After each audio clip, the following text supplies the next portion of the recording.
मतलब पाकिस्तान एक्चुअली समझता है कि हम सब के सब बेवकूफ़ हैं और हम लोगों में अकल नाम की चीज़ है ही नहीं। मतलब आप सोचो कि ये एक वीडियो इन लोगों ने पोस्ट किया है सोशल मीडिया पर और कह रहे हैं कि ये वो वीडियो है जहाँ पर कि एंडी पायक्रॉफ्ट ने पाकिस्तान के मैनेजर और कैप्टन से आकर अपोलॉजीज़ करी थी और माफ़ी माँगी थी, जो भी कुछ वहाँ पर इंडिया वाले मैच में हुआ था। मतलब आप सीरियस हो ना इस बात को लेकर? आपको लगता है कि हम लोग आपकी ये बात मान लेंगे? छोड़ो, हमारी बात छोड़ो। एक बार कमेंट देख लेते हैं अपन लोग की कमेंट क्या है। पहला कमेंट देखो, no audio, this is how Pakistanis find way to make themselves happy. भाई खुद को खुश रखने का ज़रिया पाकिस्तानियों को पता है। अबे जब वीडियो ही डाल रहे थे तो ऑडियो भी डाल देते। लेकिन ऑडियो में तुम्हारी बेइज्जती हो जाती इसलिए तुमने कहा रहने दो। ठीक है? यहाँ देखो, because there is no audio so he must be apologising. क्या ही बेशरम कौम है तुम्हारी। ये it's all over social media, सब लोग तो बोल रहे हैं तो वही होगा। A wise man one said Pakistan are absolutely shameless. तुम इनके सामने इनकी माँ दे विल बोस्ट, हमने तुम्हें, ये तुम लोग खुद पढ़ लेना भाई, है ना, मैं नहीं पढ़ पाऊंगा। I can here he said Pakistan की माँ का, अरे भाई क्या क्या बोल देते हैं लोग। ये देखो, ये सब कुछ होने के बाद भी एंडी क्राफ्ट वहां पाइक्रॉफ्ट जो था वहीं पर खड़ा हुआ। तो मैं बताना बस ये चाह रहा हूँ कि यार पाकिस्तान की जो मतलब मैनेजर्स हैं, जो भी इनकी टीम को देखने वाले लोग हैं, वो सबके सब ना हमको समझते हैं बेवकूफ़। यही नहीं, रमीज राजा वाला भी एक कांड हुआ है। रमीज राजा ने कहा था कि यार इंडिया ने क्या किया है ना, पाइक्रॉफ्ट को बिल्कुल पाल लिया है।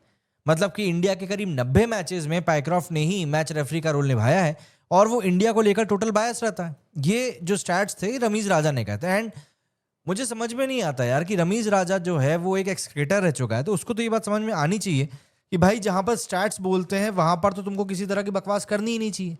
अब जी स्टैट्स सामने आए, मैं आपको स्टैट्स बताता हूँ। साउथ अफ्रीका के अगेंस्ट एंडी पैरक्रॉफ्ट ने 135 मैचेस में अपना जो भी कुछ करते हैं वो किया है।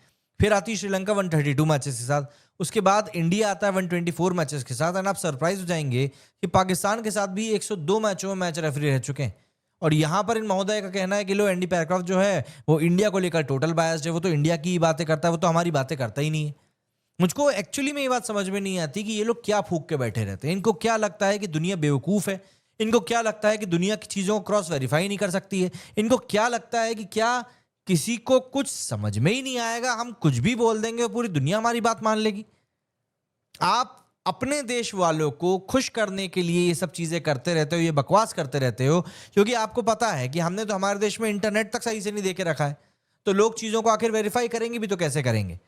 यहाँ पर लोग इनकी बकवास को सुनते हैं और खुश हो जाते हैं। अरे हाँ देखो साहब, पाइक्रॉफ्ट ने आके माफी मांग ली। अरे हाँ देखो, पाइक्रॉफ्ट तो इंडिया वाला ही है। तुम कह रहे हो कि 90 मैचेस में वो इंडिया के लिए काम कर चुका है, अभी 102 में तो वो तुम्हारे साथ खड़ा हो चुका है, अगर तुम्हारी स्टैट सही है तो।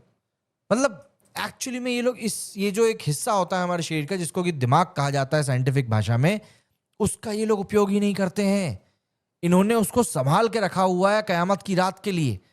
ये लोग उसका उपयोग ही नहीं कर रहे हैं। ये बोल रहे हैं अगर हमने इसका उपयोग कर लिया तो फिर हम किसी काम के नहीं बचेंगे, इसलिए हमें हमारे शरीर के इस हिस्से का उपयोग करना ही नहीं है।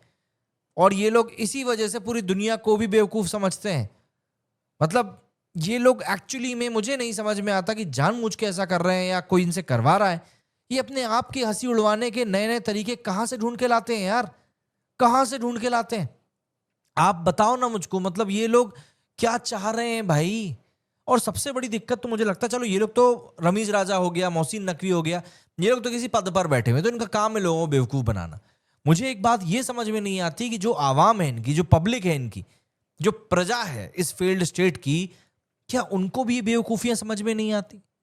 भाई तुम वीडियो रिलीज कर रहे हो तो ऑडियो क्यों नहीं डाला उसमें? भाई तुम इतना ही अगर श्योर हो उस बात को लेकर तो वीडियो भी करते ना उसके साथ में अटैच, ऑडियो भी करते ना उसमें इंक्लूड। तुम प्रेस कॉन्फ्रेंस में आकर एक स्टैट बताने जा रहे हो और वो स्टैट भी तुम गलत बता रहे हो। मतलब आई एम सीरियसली, मतलब मेरा सोचने का शक्ति खत्म हो गया यार। मुझे समझ में नहीं आ रहा कि ये लोग किस तरीके से चीजों को हैंडल करना चाहते हैं।